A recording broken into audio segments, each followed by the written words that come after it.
The Nubians of Kenya. The Nubian community in Kenya has lived in the country for over 100 years, yet has historically been denied recognition.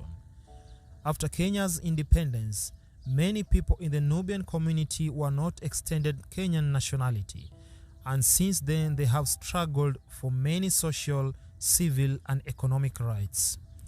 Up until the most recent census conducted in 2009, the Nubian community was not a formally recognized tribe of Kenya.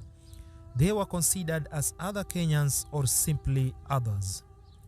They have faced difficulties in obtaining national ID cards, passports, as well as the economic opportunities that are easily accessible to Kenyans from other tribes. In 1912, the British government designated 4,197 acres of land for the Nubians to settle on as their new homeland in Kenya. The land was located outside of what will become the city of Nairobi. The Nubians called the land Kibra, or land of forest. Since Kenya's independence, the Nubian community has been denied title to this land. Over the past 40 years, hundreds of thousands of Kenyans would flood into Nairobi seeking work, and Kibra was the place where they were encouraged to settle.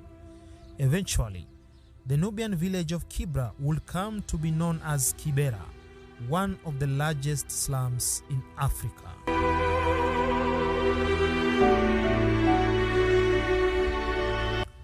Over the years, the Nubian community has striven for recognition to contribute to a country and society it has lived in for generations.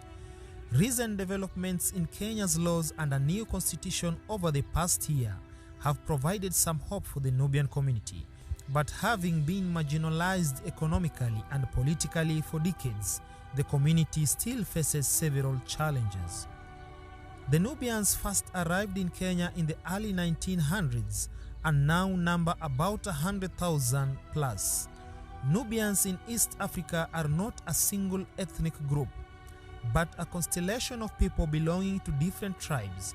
As a result of history, their religion, Islam, and their origins in the military, they have acquired a shared identity. The vast majority of the Nubians in East Africa are descendants of Sudanese ex-servicemen in the British Army. Following a mutiny in 1897, the British rescinded its decision to repatriate them and instead dispersed the community into Kenyan territory. The Nubians, who by then retained no ties with Sudan and had no claim to land in that country, could not return independently to Sudan and were therefore left with no choice but to remain in Kenya. Nubian villages became breeding grounds for soldiers for British Army. Although these people were forced conscripts into the Turco-Egyptian and the British armies, while Sudan was under Anglo-Egyptian rule, they also contributed to the British military efforts during the First and Second World Wars.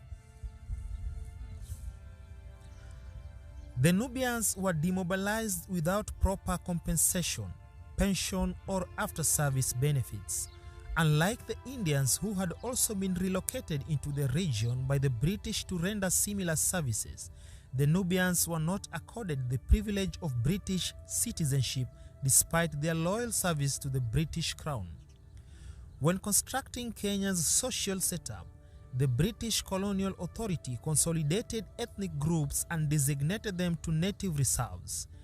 They deliberately left out the Nubians, who were considered a detribalized community rather than a Kenyan tribe. The British also ensured that Nubians only owned temporary structures on the land they occupied. These events and decisions are the origins of the Nubians' temporary existence. Because of this history, and despite more than a century on Kenyan territory, Nubians do not belong to the social setup of Kenya.